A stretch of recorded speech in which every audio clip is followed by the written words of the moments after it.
Bonjour à toutes et tous. Je vous souhaite la bienvenue à ce dernier webinaire pour l'année 2017 et 2018. Mon nom est Sabrina Gué-Bélanger. Je remplace Mélanie-Anne Spittman qui avait un empêchement aujourd'hui et qui ne pouvait pas se joindre à nous ce midi. Aujourd'hui, nous avons le plaisir d'accueillir Dr. Annie Saint-Yves, qui est la lauréate du prix de reconnaissance des projets d'érudition des résidents en médecine familiale pour l'année 2017 et pour le rappel de l'Université Laval, qui nous présentera son projet qui est intitulé « Appliquons-nous les lignes directrices sur l'activité physique dans la prise en charge du patient diabétique, une évaluation de la qualité de l'acte ». Brièvement, le prix de reconnaissance des projets d'érudition des résidents en médecine familiale, c'est un prix qui est offert par Réseau 1 et qui reconnaît l'excellence d'un projet de recherche qui est réalisé par les résidents en médecine familiale. Puis à chaque année, il y a 4 prix qui sont remis, donc un par réseau de recherche axé sur les pratiques de première ligne, donc les rappels. Donc, juste avant de laisser la parole à Annie, je vais juste vous rappeler la façon de poser des questions. Donc, vous aurez l'opportunité de poser des questions suite à sa présentation. Donc, il y a deux façons. La première, c'est de lever la main. Donc, vous pourrez cliquer sur l'icône « Lever la main » qui est dans le tableau de bord. Puis, on va ouvrir votre micro afin que vous donniez la parole puis vous puissiez poser vos questions oralement à Annie. Sinon, vous pouvez également écrire une question dans la boîte à questions, encore une fois, dans le panneau de bord. Mais par contre, je vous invite à lever la main pour poser vos questions de façon orale, étant donné que ça rend les échanges beaucoup plus dynamiques. Donc, si jamais on n'a pas assez de temps pour répondre à toutes vos questions, vous pourrez m'écrire ou encore écrire à Mélanie-Anne, puis on fera le nécessaire, là, puis on s'assurera que vos questions sont envoyées à Annie qui pourra prendre contact avec vous. Donc, sans plus tarder, je vais laisser la parole à Annie, puis je vous souhaite un bon webinaire. Bonjour, je m'appelle Annie Saint-Yves, je suis médecin de famille tout dernièrement graduée et je poursuis à la 3e année au programme clinicien érudit à l'Université Laval sous la supervision de Dr. France Légaré et Holly Whitman. Donc, merci à Réseau 1 de me permettre de présenter aujourd'hui et aussi de m'avoir offert là, en collaboration avec le rappel Université Laval le prix de reconnaissance du projet d'érudition l'année dernière en 2017. Je n'ai aucun conflit d'intérêt pour cette présentation aujourd'hui. Donc, le plan de la présentation, nous allons regarder 3 objectifs ensemble au courant de la prochaine présentation. Je vais vous faire une brève introduction du sujet, puis la méthodologie résumée au niveau de projet d'évaluation de la qualité de l'acte, des résultats de notre projet, discussion et conclusion sur nos résultats, puis 3 messages clés avec les remerciements et les projets à venir. Il s'en suivra d'une période de questions. Bon, donc pour les objectifs, à la fin de la présentation, vous serez en mesure de reconnaître les bénéfices liés à l'activité physique, autant en prévention primaire que secondaire. C'est une présentation qui vise à vous faire mieux comprendre la méthodologie de l'évaluation de la qualité de l'acte avec certaines modifications possibles et de les mettre en application dans l'exemple que je vous présente aujourd'hui sur l'adhérence des médecins et résidents en médecine familiale sur les lignes directrices de pratique clinique de 2013 de Diabète Canada sur l'intégration de l'activité physique dans la prise en charge du patient atteint de diabète de type 2. J'aimerais vous faire quand même un avertissement avant de commencer. C'est pas une présentation qui se veut un cours de médecine sur l'activité physique. Ça se veut de façon résumée les points généraux au niveau de l'impact de l'activité physique ainsi que sur la méthodologie de l'évaluation de la qualité de l'acte. Et un effet secondaire potentiel à cette présentation, c'est que, étant donné que le mot activité physique risque d'être mentionné de façon très fréquente, vous devriez peut-être avoir le goût de devenir actif là, à la fin de ma présentation. Donc, si on commence au niveau pourquoi l'activité physique en première ligne, pourquoi c'est important? Bien, quand on regarde les données probantes au niveau de la littérature, on voit que l'impact de l'activité physique au niveau de la prévention primaire de plusieurs maladies est très importante et va toucher plusieurs maladies diverses. Donc, si on y va, on voit qu'on a une diminution de toute cause de mortalité d'une trentaine de %, similaire pour diminuer le risque cardiovasculaire. C'est aussi similaire pour diminuer le risque d'AVC, d'hypertension et même jusqu'à 42 % pour la diminution du risque de diabète de type 2.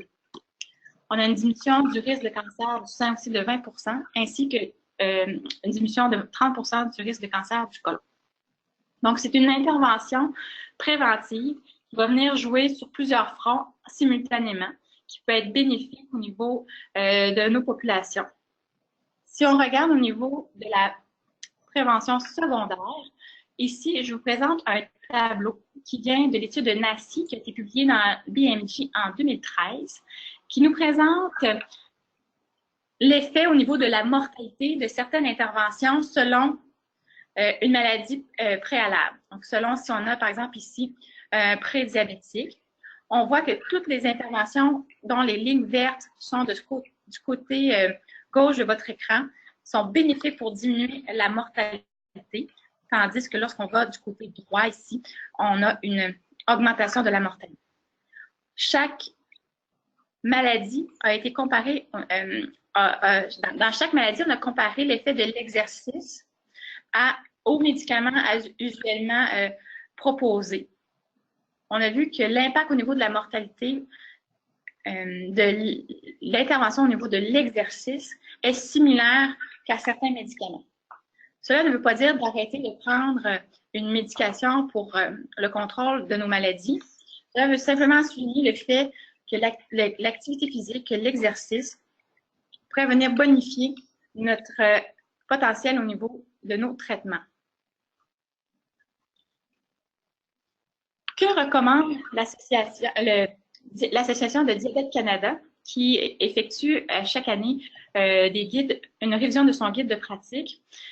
Elle suggérait en 2013, et c'est la même recommandation actuellement là, dans sa dernière parution en 2018, une activité physique de l'ordre de 150 minutes par semaine de type aérobique, d'intensité modérée à élevée.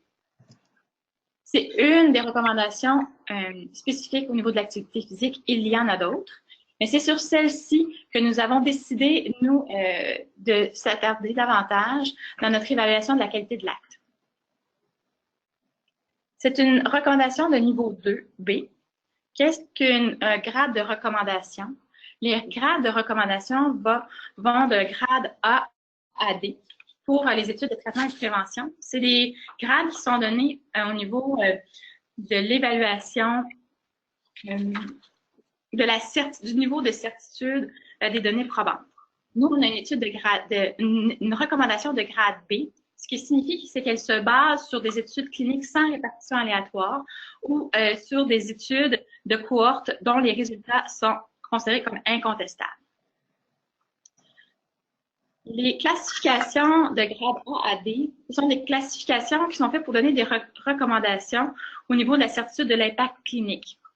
Le classement ne va pas indiquer l'importance au niveau du jugement clinique, mais va nous donner une importance au niveau des preuves sur les exactitudes. Donc, un grade A nous donne suffisamment de preuves pour rendre une recommandation, on pourrait dire, obligatoire. Et quand on se trouve dans un grade B comme on est aujourd'hui, on voit que c'est une recommandation qui pourrait tendre vers un grade A si on avait davantage de preuves. Avec notre équipe, nous avons décidé de poursuivre notre étude d'évaluation qualité de l'acte avec cette recommandation-là, puisque nous jugions que les potentiels bénéfiques étaient suffisamment reconnus pour poursuivre notre démarche.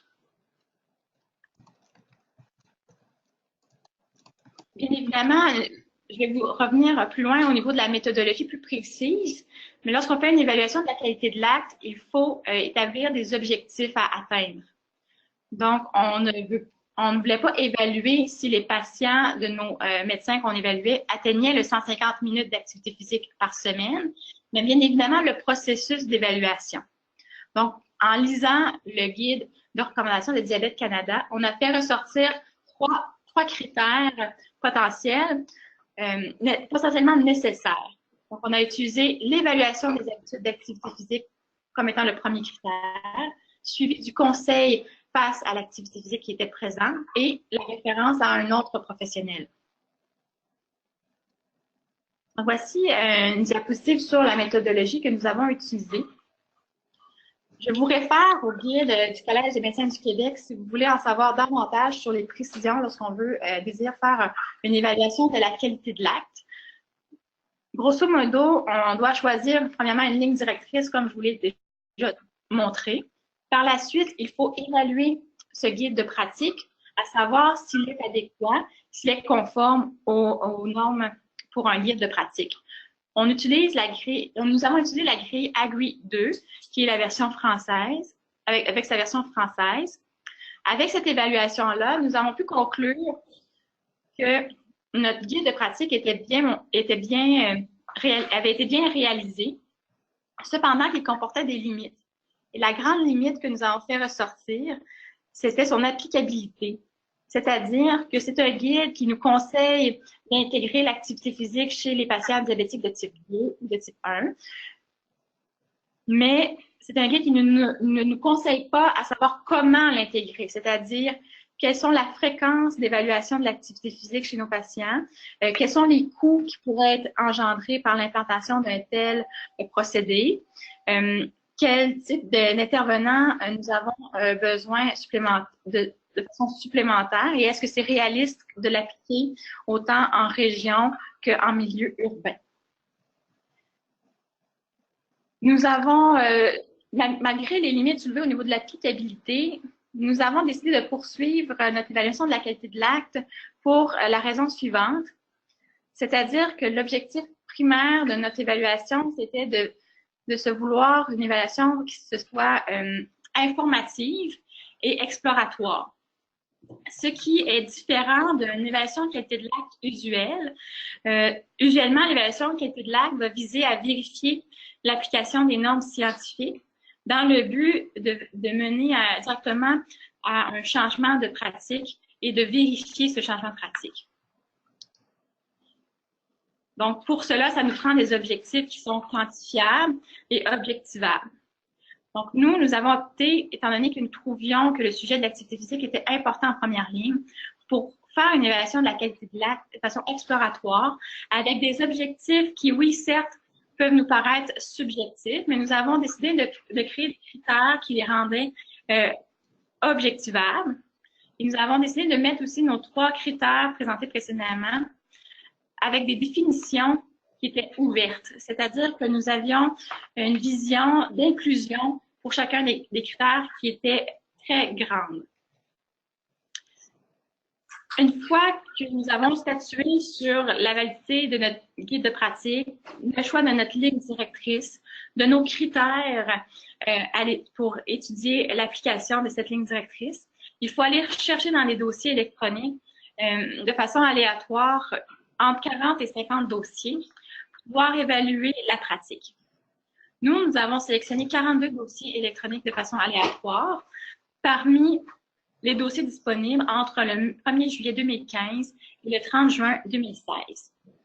Nous avions comme critère de sélection des adultes âgés entre 50 et 69 ans, une hémoglobine glyquée plus grande ou égale à 6 %. L'hémoglobine glyquée, il s'agit de l'élément du diagnostic pour un des éléments du diagnostic d'un diabète de type 2 ou encore d'un prédiabète. C'est la raison pour laquelle nous avons utilisé ce critère de laboratoire pour faire ressortir les dossiers électroniques. Par la suite, il fallait que le patient soit suivi de façon régulièrement à notre GMFU et il ne fallait qu'il n'ait aucune contre-indication à l'activité physique selon les notes au dossier par la suite. Donc, je crois que j'ai oublié de vous le mentionner, une évaluation de la qualité de l'acte se base uniquement sur les dossiers électroniques. On n'inclut pas de discussion avec le personnel. C'est une évaluation unique au niveau du dossier. Voici la présentation de l'organigramme de notre sélection des dossiers. Donc, avec le choix du test de l'hémoglobine glyquée, selon la période de 1 an, nous en avons répertorié 350 qui avaient été effectués à notre laboratoire affilié à notre GMFU. Il y avait 132 indicateurs, donc des valeurs pour un même patient. Ça nous laissait 218 dossiers pour notre sélection aléatoire de nos 42 dossiers. Nous avons évalué les 42 dossiers, nous avons dû en exclure 3. Un qui avait un suivi à l'extérieur de notre GMFU et 2 dont le diagnostic n'était pas clairement identifié au dossier de prédiabète ou encore de diabétique. Avec nos 39 dossiers, 3 membres de notre équipe ont extrait des informations des dossiers informatisés. Ils ont utilisé 3 sources d'informations de façon principale, la liste des problèmes, les notes médicales de la dernière année et les notes des autres professionnels de la santé. Aucune analyse statistique de façon à regarder des effets significatifs n'a été appliquée, puisque notre échantillon était très limité et que le simple effet du hasard aurait eu un trop grand impact. Donc, c'est une présentation descriptive que je vous présente aujourd'hui. Si on regarde au niveau des résultats, ici, c'est le tableau qui représente les caractéristiques de nos 39 dossiers sélectionnés aléatoirement au niveau des patients. On voit que c'est des hommes majoritairement âgés de la soixantaine qui vivent dans un lieu de résidence qui est considéré comme étant un niveau socio-économique moyen à élevé. Pour ceux dans lesquels on avait un IMC, ceux-ci étaient autour de 31 en moyenne et leur contrôle de leur diabète était non optimal avec un hémoglobine glycée moyen à 7,6 %. Nous avons des traitements pour seulement 2 des 39 patients qui étaient pour des habitudes de vie uniquement. La majorité avait des traitements d'hypoglycémiants oraux. Ici, je vous présente le résultat au niveau de ce que nous avons trouvé dans les dossiers de nos patients au niveau de l'adhérence au guide de pratique de Diabète Canada pour l'activité physique chez les patients diabétiques de type 2. Donc, je vous rappelle nos 3 critères qui étaient d'évaluer les habitudes d'activité physique, d'effectuer un conseil d'activité physique et de faire une référence à un autre professionnel. Donc, pour l'évaluation des habitudes d'activité physique, nous avons regardé dans le dossier, nous avons considéré que c'était présent si, à quelque part sur la feuille de problème, dans les notes médicales de la dernière année, on avait une mention si le patient était inactif, actif, sans nécessairement chercher de précision. Donc, on voit que 77 % des dossiers évalués remplissaient ce critère. Par la suite, pour le conseil d'activité physique, nous recherchions à savoir dans une feuille, soit d'un autre professionnel ou encore du médecin, si un conseil d'activité physique avait été fait. Donc, s'il y avait une trace qu'on pouvait juger que nous orientait vers un conseil, par exemple, conseil donné au niveau de l'activité physique. 67 % des dossiers avaient répondu à ce critère.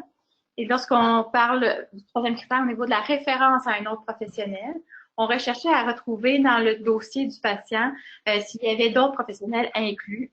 Ce n'était pas aller rechercher des professionnels inclus nécessairement directement avec l'activité physique. C'était impossible de vraiment obtenir cette information. Donc, c'était tout professionnel collaborant avec le médecin. Donc, on a 85 % des dossiers dans lesquels on avait rempli ce critère. Ce qui est très positif, en globalité, on voit qu'au moins environ la moitié des dossiers adhéraient à au moins 2 des 3 recommandations que nous étions fixées.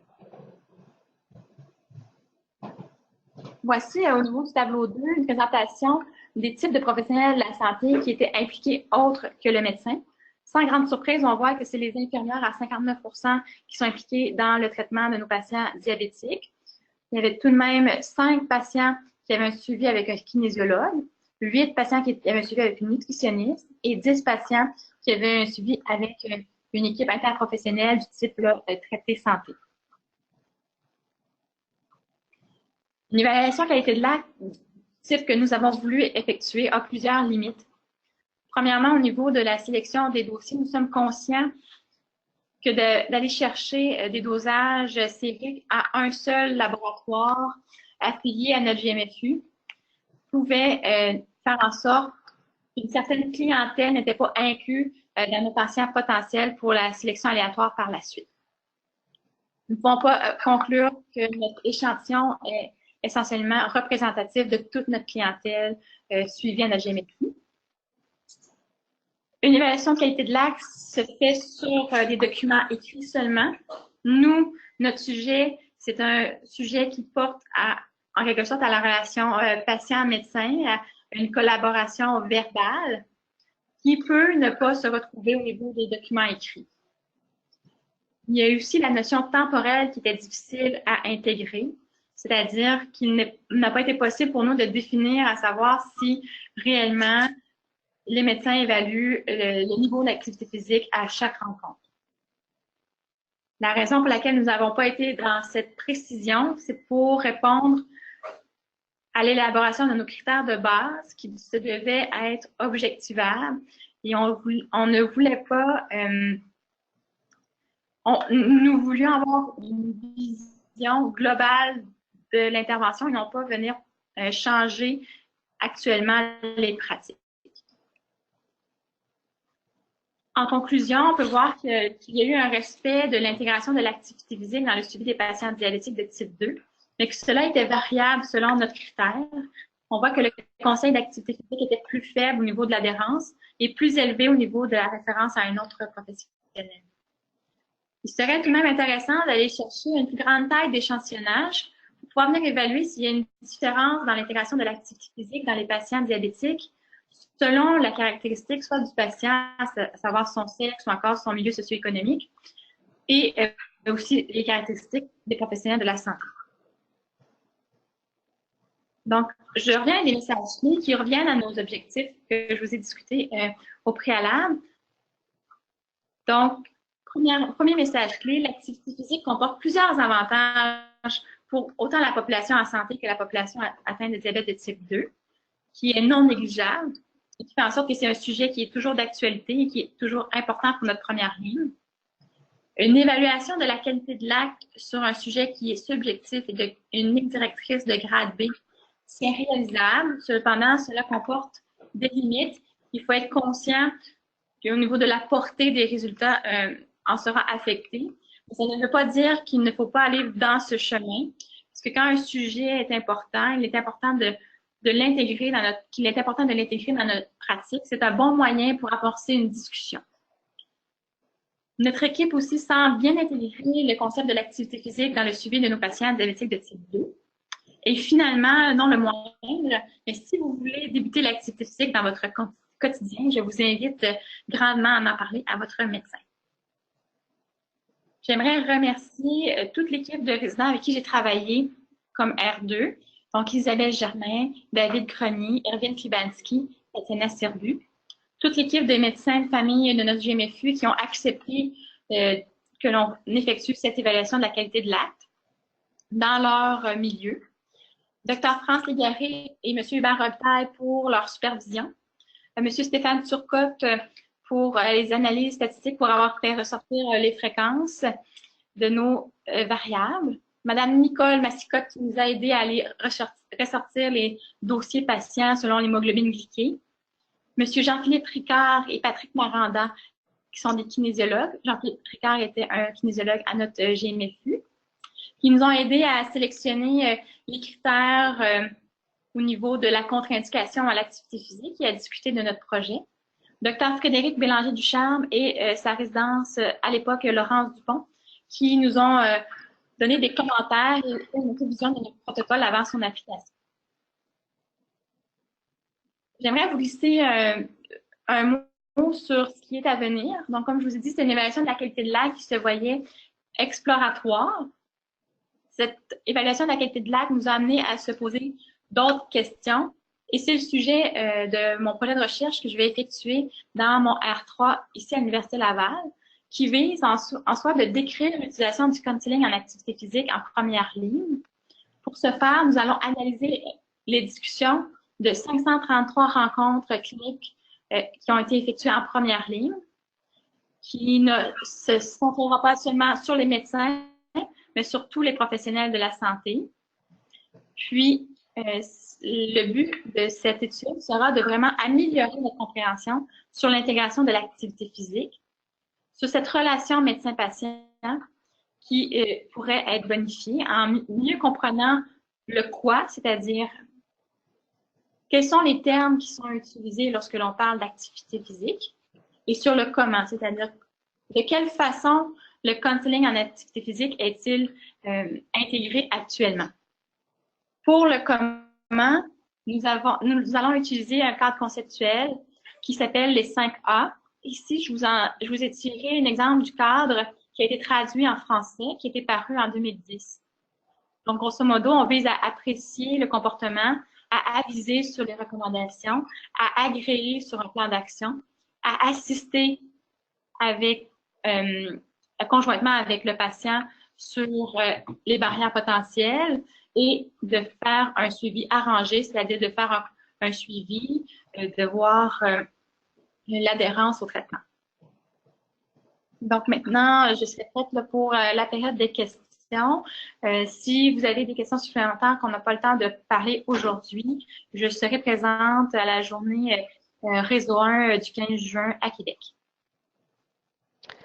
Super. Merci beaucoup, Annie, pour cette présentation qui était très intéressante.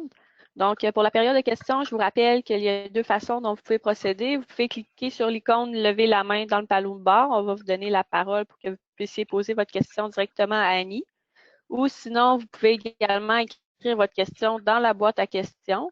Puis pour ceux qui sont dans la salle avec Annie, en fait, si vous avez des questions, gênez-vous pas aussi. Annie va prendre vos questions, puis elle va les répéter pour être sûr que tout le monde en ligne entende. Donc, je vois pas de questions en ligne pour le moment. Annie, est-ce que... Ah, oui, à un instant. On a Madame Isabelle Dionne qui a une question, donc vous pouvez y aller.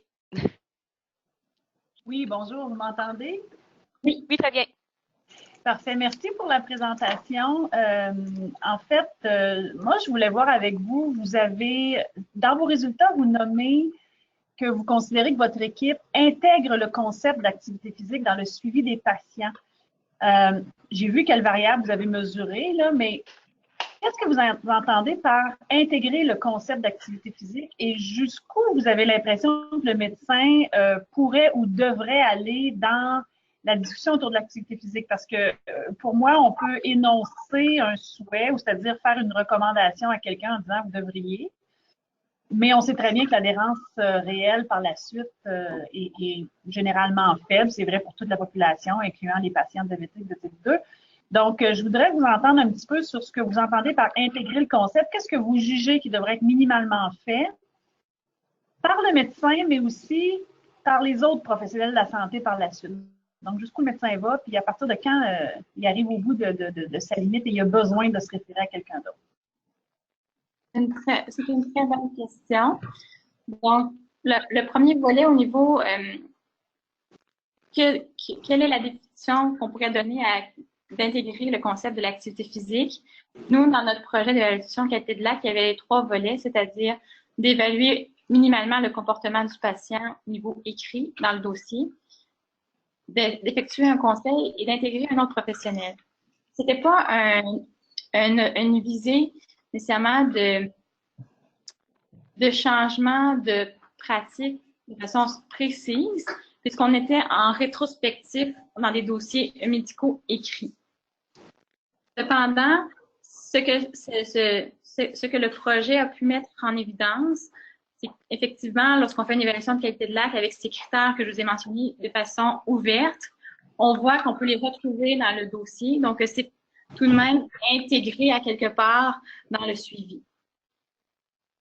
Lorsqu'on regarde le guide de pratique de Diabète Canada au niveau des recommandations, suggestions de l'intégration de l'activité physique, à l'heure actuelle, il n'y a pas de recommandation à savoir au niveau de la fréquence de l'évaluation du comportement, au niveau du suivi, quel type de suivi, au niveau de l'équipe interdisciplinaire qui devrait être implantée. Donc, il n'y a pas de balise que je pourrais vous mentionner aujourd'hui, à savoir que la communauté scientifique se serait portée en faveur ou contre certains concepts au niveau de l'activité physique à intégrer ou non. Jusqu'où devrait aller le médecin au niveau de son counseling en activité physique, au niveau de l'intégration de l'activité physique dans sa prise en charge? Cela reste tout de même encore là difficile à statuer, étant donné qu'on n'a pas encore les lignes directrices aussi assez précises. Ce que l'on voit actuellement dans la littérature, c'est qu'un médecin devrait être porté à évaluer le comportement du patient le plus souvent possible au niveau de l'activité physique pour, par la suite, élaborer avec lui les recommandations, puis un plan d'action. Le plan d'action peut être fait soit par le médecin, mais bien souvent, le temps nous manque. Donc, à ce moment-là, la comité scientifique s'est entendue pour recommander à ce moment-là qu'il y aurait une portion qui pourrait être effectuée par une autre personne, un autre professionnel, une infirmière, un kinésiologue, une nutritionniste pour le volet alimentation au niveau de la prise en charge plus globale. Donc, il n'y a pas nécessairement de limitation. Si le médecin juge qu'il a du temps pour faire une entrevue motivationnelle et que c'est un bon moment, il pourrait le faire. Mais une entrevue motivationnelle peut prendre beaucoup de temps, un grand suivi aussi. Donc, l'aide d'autres professionnels est souvent nécessaire.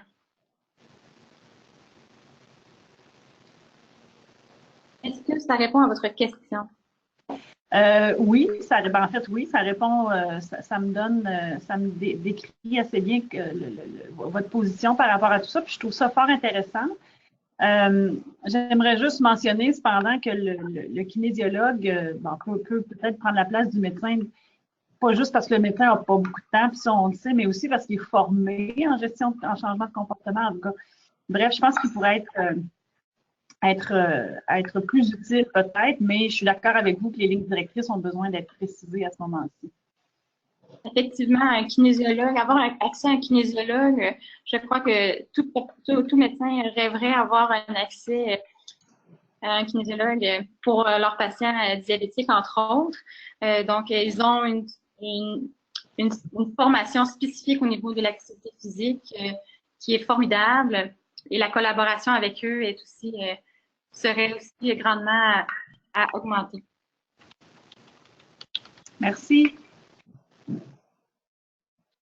Parfait. Donc, Annie, on a une autre question de M. Martin Brochu. Donc, c'est à vous. Merci pour la présentation. Mon nom est Martin Brochu, puis je suis kinésiologue en passant. J'ai beaucoup apprécié votre présentation. Il faut travailler avec des endocrinos, puis de voir leur réalité qui change depuis plusieurs années.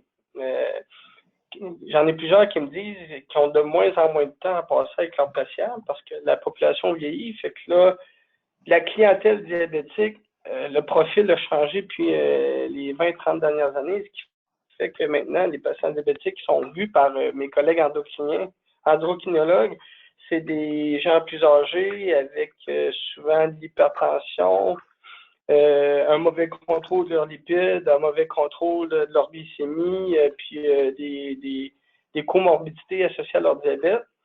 Ce que les autres me disent, c'est que c'est difficile parce que ces gens-là, souvent, ils ont besoin de consultations qui vont durer 20, 30, 40 minutes compte tenu de tous ces facteurs-là. C'est sans considérer toutes les habitudes alimentaires, etc.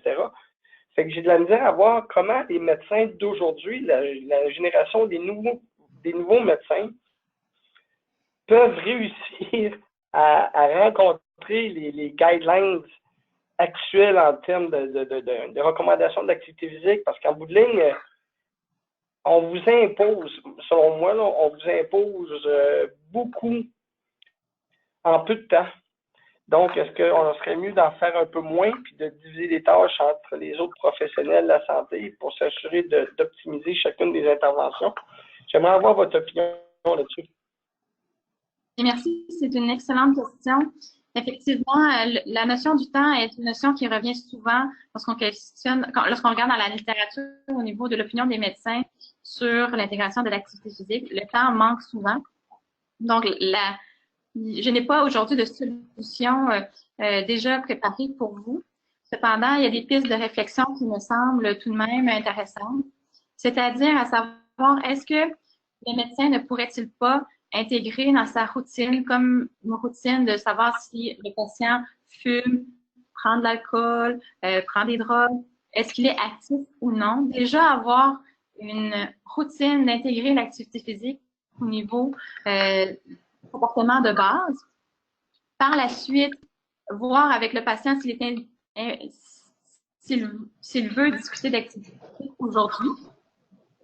Si oui, à ce moment-là, si un intérêt envers une augmentation de l'activité physique, si le médecin a du temps, il peut poursuivre la rencontre. Mais effectivement, ce ce qui semble être central à l'intégration de l'activité physique en première ligne, c'est l'aspect collaboratif, c'est l'aspect interprofessionnel, c'est la collaboration avec les infirmières, avec les kinésiologues, avec toute l'équipe qui travaille qui travaille avec nous dans la première ligne, avec le patient. Donc, c'est de voir avec le patient. C'est pas non plus tous les patients qui vont vouloir discuter d'activité physique. Il faut respecter ça aussi. Donc, c'est de voir avec le patient où est-ce qu'il en est rendu, où veut-il aller, de l'informer, du moins au minimum, des bénéfices qu'il pourrait escompter de devenir actif. Est-ce que ça répondait à votre question? Oui, merci. Merci. Donc, j'ai des questions aussi en ligne qui vient, la première de M. Simon Bacon, qui dit que l'une des mises à jour principales pour les guidelines de 2018, c'est l'inclusion des bénéfices à faire de l'activité aérobique inférieure à 150 minutes par semaine. Donc, comment que tu penses que ce besoin pourrait être incorporé dans les consultations avec les patients? Effectivement, c'est la première fois où dans le guidelines, on accepte une possibilité de 90 à 150 minutes d'activité physique par semaine de type aérobie. Encore là, c'est un ajout d'une possibilité, c'est-à-dire ça reste toujours aux cliniciens et aux patients d'avoir cette discussion au niveau de l'objectif ciblé, c'est-à-dire possiblement que chez certains patients, de se voir, de passer de 0 minutes d'activité physique à 150 minutes d'activité physique pourrait être vu comme étant impossible. Et potentiellement, l'ouverture de Diabète Canada avec le 90 à 150 peut nous amener à un certain but à aller atteindre qui soit plus réalisable avec les patients. Cependant, au niveau des bénéfices, on a, je ne suis pas certaine si nous allons atteindre, si les données sont assez robustes pour dire que le 90 minutes sera suffisant pour avoir les mêmes bénéfices que le 150 de mémoire. Parfait, merci. Puis j'ai également une autre question qui nous provient de Jean-Christophe Lagacé qui dit « L'une des mesures principales de l'adhérence au guide de pratique est la référence à un autre professionnel. Considérant que les référencements sont en grande partie vers des professionnels qui ne touchent normalement pas à l'activité physique, donc par exemple des infirmières nutritionnistes, quelle est selon vous la portée réelle de ce référencement pour l'adoption de l'activité physique? »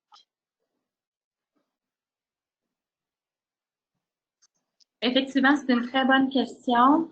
Il n'y a pas de guide de pratique nécessairement qui s'applique à toutes les professions.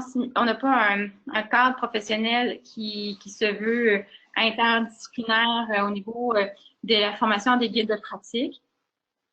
Cependant, c'est à chaque milieu de discuter de leur vision au niveau de l'intégration des guides de pratique, puis d'intégrer les autres professionnels avec eux dans leur discussion pour avoir une ligne directrice qui est commune, puis une action qui va s'avérer.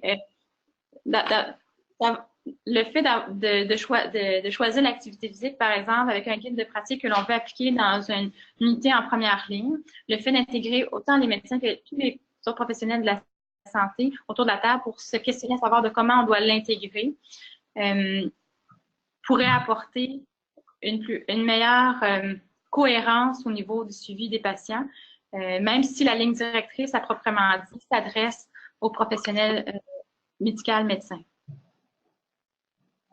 Mais c'est une très bonne intervention. Donc, merci à Annie. Pour l'instant, je ne vois pas d'autres questions en ligne. Je ne sais pas si tu avais des gens qui voulaient poser des questions dans la salle. Non, ils sont silencieux. Parfait. Donc, en ligne, si vous avez d'autres questions, ce serait maintenant le moment ou jamais de les poser.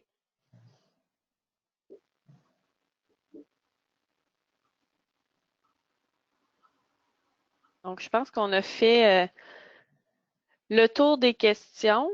Ah! Oui, Monsieur Brochu, est-ce que vous aviez une autre question? Oui, c'est encore Martin Brochu. C'est juste pour faire une observation générale. Quand on parle des guidelines de pression d'exercice, le 150 minutes par semaine d'exercice aérobie, l'entraînement musculaire, il ne faut pas oublier que ces recommandations-là sont faites sur la base, ça représente des moyennes basées sur les moyennes obtenues dans des diverses études. Donc, ça demande des concepts très, très larges. Puis, quand on n'est pas dans le domaine de l'activité physique, on peut voir ça comme, je pense que la vision, quelqu'un qui n'est pas kinésiologue va voir ces recommandations-là d'une manière différente. Quand on est kinésiologue, on sait bien que dans la vraie vie, le 150 minutes, c'est comme la recherche du Saint Graal. C'est pas tout le monde qui peut atteindre ça. Puis ces recommandations-là, il faut les moduler en fonction de la clientèle, du niveau d'obésité, de l'âge, du passé, du vécu. Donc, pour ça, je crois que des équipes interdisciplinaires avec des kinésiologues sont vraiment formés pour la clientèle des patients diabétiques, là, parce que c'est une clientèle avec des besoins très particuliers. Je pense que c'est là que la plus-value puis l'atteinte des objectifs va s'améliorer.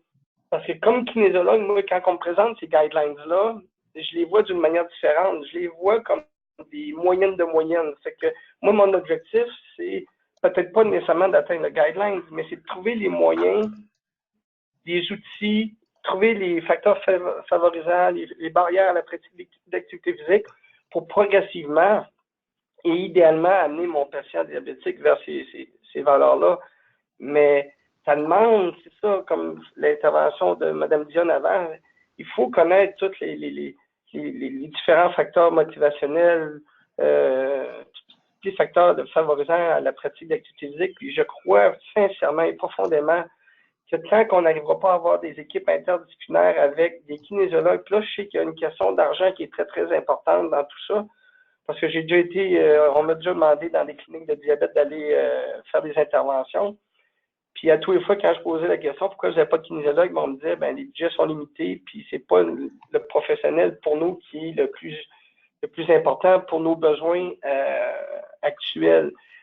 Mais tant qu'on n'aura pas cette culture-là de vraiment cibler des kinésiologues qui ont des formations ou une expertise clinique avec la clientèle des diabétiques, je crois qu'on va toujours pédaler dans une zone qui est nébuleuse, puis on va avoir de la misère, beaucoup de difficultés à rencontrer les guidelines en termes d'atteindre des objectifs de pression artérielle, de LDL, de contrôle glycémique, puis éventuellement même de perte de poids.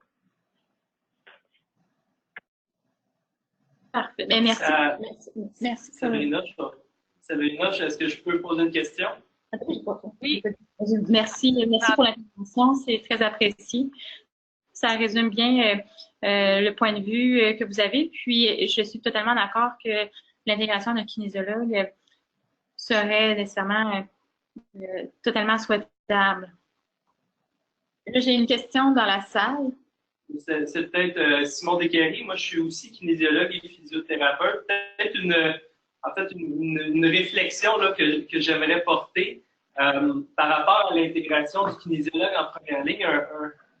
Un problème que je vois, pour moi, il y a une différence entre l'intégration du kinésiologue directement dans l'UMF, donc à un bureau avec le médecin de famille, mais il y a aussi la problématique d'accès au plateau.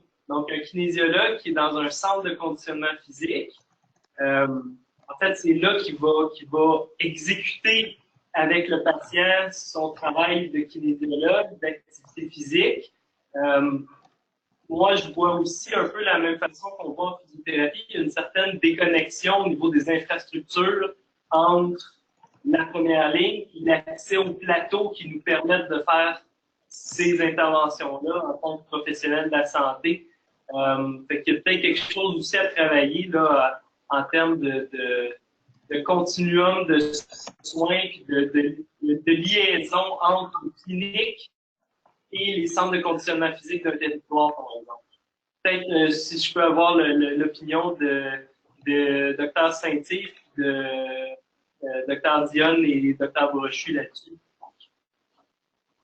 Est-ce que tu peux raconter ça ta question? C'est quoi ta question? Donc, ma question, c'est qu'est-ce que vous pensez pour faciliter l'accès aux infrastructures d'activité physique des patients? Effectivement, lorsqu'on parle d'activité physique, on parle au niveau de l'intervention, au niveau de l'individu directement dans le bureau, mais on ne peut pas passer à côté du contexte de l'environnement du patient, de l'environnement au niveau dans lequel il va, de son vécu, de son milieu de vie. Donc, je n'irai pas nécessairement dans la discussion au niveau du plateau technique là, proprement dit, mais en soi, il y a des initiatives qui se font au niveau à l'international sur l'accès lorsqu'une prescription est faite par un professionnel de la santé d'activité physique, le patient est rejoint par une centrale pour les aviser des activités potentielles à proximité de chez eux, là, soit au niveau de la piscine, au niveau des activités à vélo, de course à pied, de marche. Donc, c'est des initiatives dans l'activité physique, on en a dans notre milieu, on a des moyens d'être actifs. Cependant, on ne les connaît pas toujours et ils n'ont pas non plus une tribune qui leur est attribuée au niveau autre que communautaire très rapproché. Donc, d'essayer d'étendre au niveau de connaître ce qui se fait dans notre communauté au niveau d'être actif, ça pourrait être un bon point de départ. Puis par la suite, chaque milieu de vie, chaque milieu dans lequel nous évoluons devrait se remettre en question à savoir si l'offre activité physique est suffisante ou non pour répondre aux besoins de la population, de la communauté. C'est une question qui est sociale. C'est pas une question qui est seulement individuelle à titre de counseling. C'est une question qui va chercher au niveau des moyens, au niveau de la communauté. Donc, c'est une question qui est effectivement très large, qui va venir toucher plusieurs acteurs à plusieurs niveaux pour pouvoir y répondre de façon adéquate. Ça répondrait à votre question. Merci, Annie. Je pense qu'il y a Isabelle Dionne aussi qui voulait peut-être réagir, donc vous pouvez y aller. Oui, en fait, je trouve le propos de l'interlocuteur précédent, je m'excuse, j'ai oublié votre nom, fort pertinent. Puis vous savez, c'est là où entre en jeu justement le rôle d'une personne, d'un ou une kinésiologue. À l'exemple, si on prend par exemple l'apport d'un nutritionniste dans la gestion de la maladie avec les patients, la nutritionniste va avoir puis c'est un peu ce que le docteur Brochu disait aussi, la nutritionniste va avoir des objectifs, si on veut, des recommandations qu'elle souhaite atteindre, mais elle va devoir travailler avec les goûts, les préférences, les habitudes alimentaires déjà implantées, les questions d'allergie, d'intolérance même et tout ça. Donc, elle va tendre vers les recommandations en fonction des paramètres de départ. C'est un peu la même chose en activité physique. Le gym, c'est une option qui existe. Et tout le monde peut aller à un gym. Évidemment, aujourd'hui, actuellement, tout le monde n'a pas nécessairement les ressources financières pour le faire et surtout se sent souvent pas compétent pour y aller. Mais quand il est accompagné, si on est capable de régler la question financière, ce qui n'est peut-être pas toujours le cas, mais dans les cas où c'est possible, la personne qui va être accompagnée d'un spécialiste va probablement au moins se sentir un peu plus rassurée sur sa compétence, sa capacité à rentrer dans un gym puis à faire ce qu'il faut. Ceci étant dit, il y a bien des opportunités en dehors des gyms. Et là, encore une fois, en fonction de l'environnement dans lequel la personne vit, ses préférences, ses goûts, son historique aussi, elle a peut-être déjà un vécu duquel on peut tenir compte, le kinésiologue va être capable de faire un travail pour trouver exactement qu'est-ce qui serait le plus pertinent pour cette personne-là et à quoi elle est le plus susceptible d'adhérer.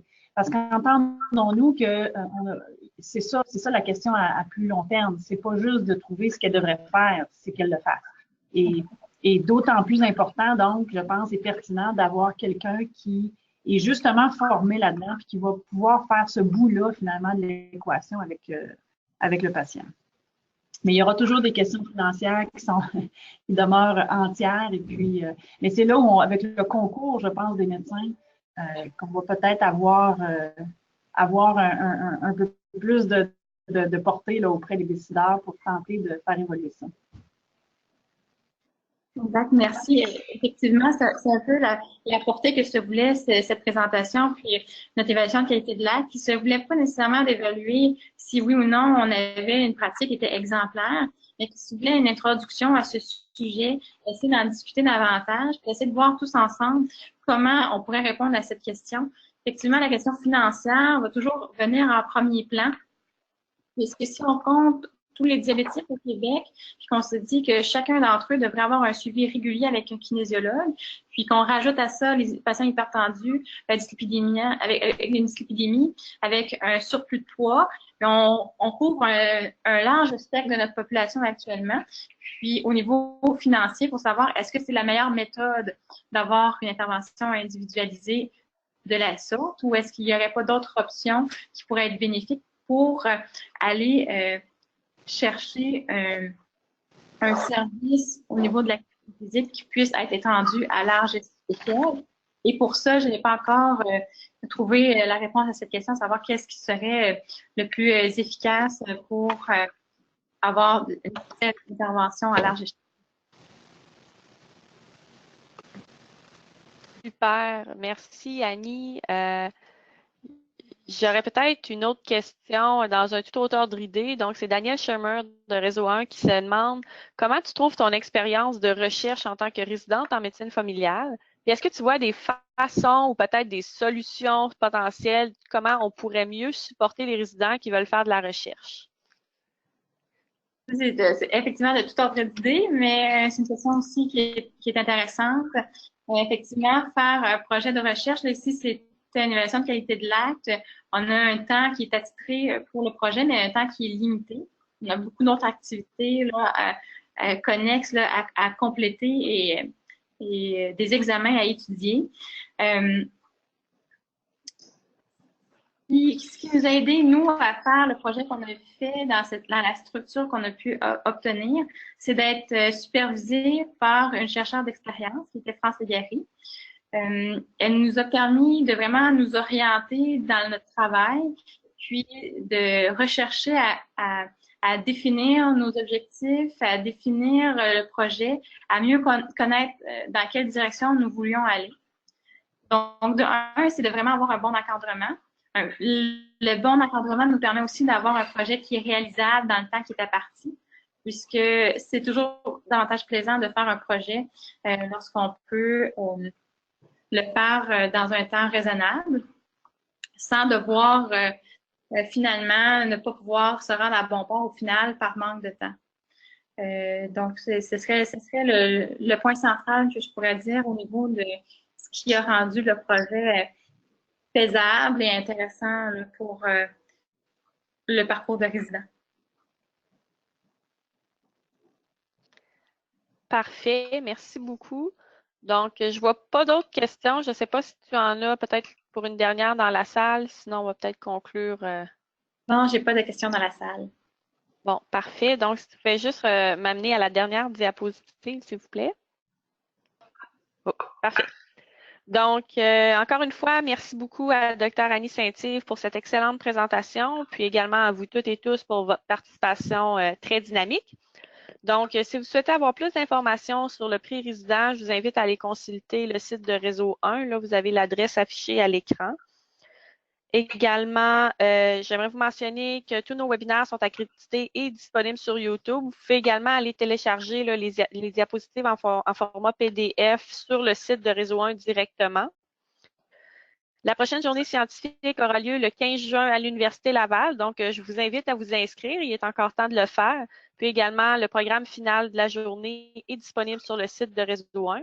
Puis Annie va présenter une affiche là, à la journée. Donc, si jamais vous avez des questions, vous souhaitez aller discuter avec elle, vous pourrez aller la rencontrer à ce moment-là. Je vous invite également à devenir membre de Réseau 1 Québec. C'est facile et c'est gratuit. Pour toute question sur les webinaires, vous pouvez me contacter directement ou encore contacter Mélanie-Anne Smithman. Puis finalement, si vous avez des idées pour des webinaires à venir, contactez-nous, gênez-vous pas. Donc, on est dans la préparation des présentations pour la prochaine année. Donc, toutes vos idées sont les bienvenues. Puis, l'horaire devrait sortir vers le mois d'août pour l'an prochain.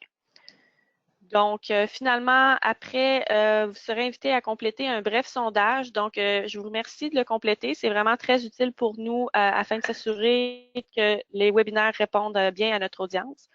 Donc, en terminant, je vous remercie beaucoup encore une fois d'avoir assisté à ce webinaire. Je remercie Dr. Annie Saint-Yves. Je vous souhaite à tous et à toutes un excellent été, puis on se revoit en septembre pour un prochain webinaire. Merci beaucoup.